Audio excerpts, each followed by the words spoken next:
One evening in the early 1960s, a man drove home from Maranello. He was one of the richest industrialists in Italy, and he drove the whole way in silence. His son remembered that night. His father walked in, sat at the head of the table, and barely said a word. Something had happened in that office, something that would change cars forever.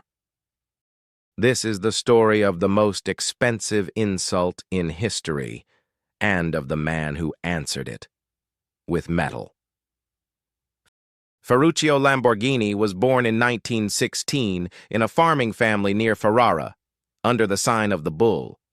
His father wanted his hands in the soil, but his hands kept finding their way into engines. The war became his university. Stationed on a Greek island as a mechanic, he learned to resurrect machines everyone else had given up for dead, with scrap, with wire, with pure instinct. Broken things were his gift. He came home to an Italy on its knees, and where others saw ruins, he saw parts.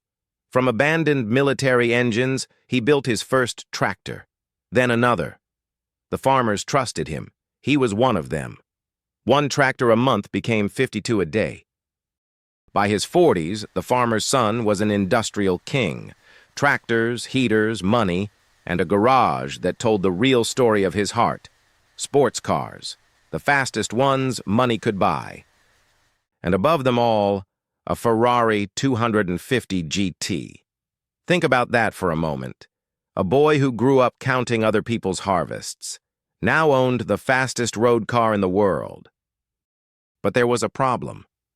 When he drove it hard, and he always drove it hard, the clutch slipped. His own words.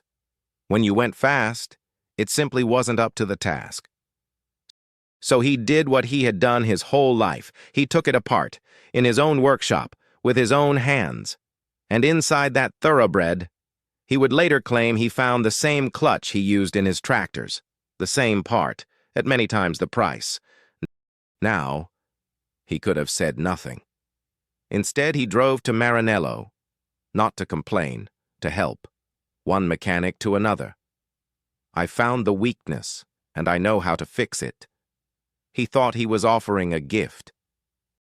Enzo Ferrari was 18 years older, a former racing driver, aristocracy of the road, self-made and proud of every inch of it.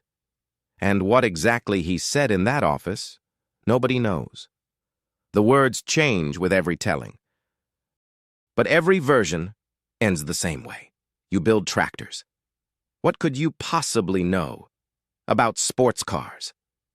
The richest man in the room had just been told what he would always be, a farmer. There is no record of Ferruccio's answer, only the silence, the cap going back on, the long drive home, and a chair at the head of a dinner table where a family ate around a man who said nothing.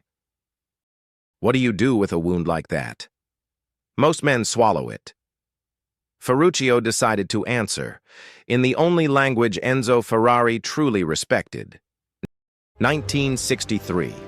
In the middle of the wheat fields of Sant'Agata Bolognese, a factory rose from nothing. Modern, spotless, built by tractor money, for one single purpose. And Ferruccio went hunting, for Ferrari's own kind of brilliance. A legendary engine designer. A shy young engineer named Dallara, the best hands in Emilia. Many of them formed in Maranello itself. For the badge, he chose his own zodiac sign.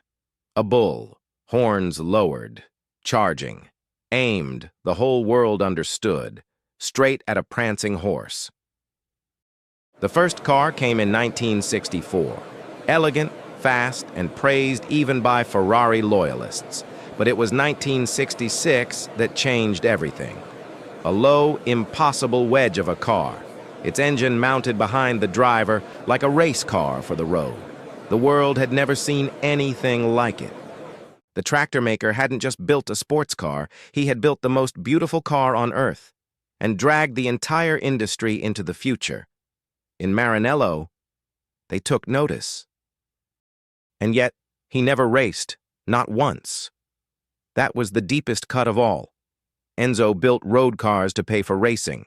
Ferruccio built cars for the road, for living, for the men who actually drove them.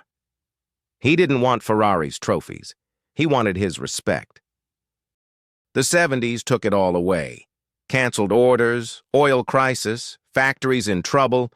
Piece by piece, Ferruccio sold everything he had built, the tractors, the heaters, even the bull.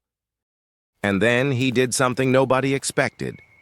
He bought a vineyard on a lake in Umbria, and the man who had built empires spent his last 20 years making wine. He named it after his bulls. He said he had never been happier, and maybe, this time, he meant it.